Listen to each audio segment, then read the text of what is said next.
کیا آپ تصور کر سکتے ہیں جب یونس علیہ السلام کو مچھلی نے نگل لیا تب آپ علیہ السلام کے ساتھ کیا ہوا؟ 1 منٹ۔ یہ بات ہے نینوا کی بستی کی، جہاں لوگ اللہ کو چھوڑ کر اپنے ہی ہاتھوں سے بنائے ہوئے بتوں کو عبادت کرتے تھے۔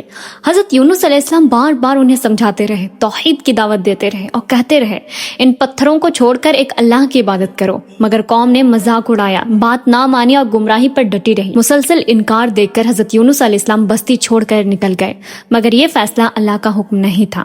سمندر کے کنارے پہنچ کر وہ ایک کشتی پہ سوار ہوئے۔ جب کشتی بیچ سمندر میں پہنچی تو اچانک خوفناک طوفان آ گیا، لہریں پہاڑوں کی طرح اٹھ رہی تھی اور کشتی ڈوبنے کے قریب تھی۔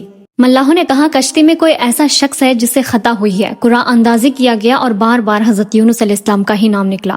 آخرکار انہیں سمندر میں ڈال دیا گیا۔ جیسے ہی وہ پانی میں گرے، اللہ کے حکم سے ایک عظیم مچھلی نے انہیں نگل لیا۔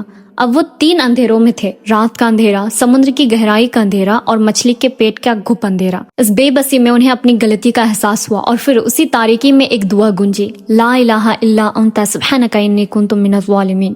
تیرے سوا کوئی معبود نہیں، تو پاک ہے، بے شک میں ہی قصوروار ہوں۔ قرآن بتاتا ہے اگر وہ تسبیح نہ کرتے تو قیامت تک مچھلی کے پیٹ میں ہی رہتے، مگر جیسے ہی انہوں نے اپنی غلطی مانی، اللہ نے فوراً دعا قبول کی، مچھلی کو حکم دیا اور انہیں ساحل پر زندہ سلامت پہنچا دیا۔ جب ہر دروازہ بند ہو جائے تب بھی ایک دروازہ ہمیشہ کھلا رہتا ہے، اللہ کا۔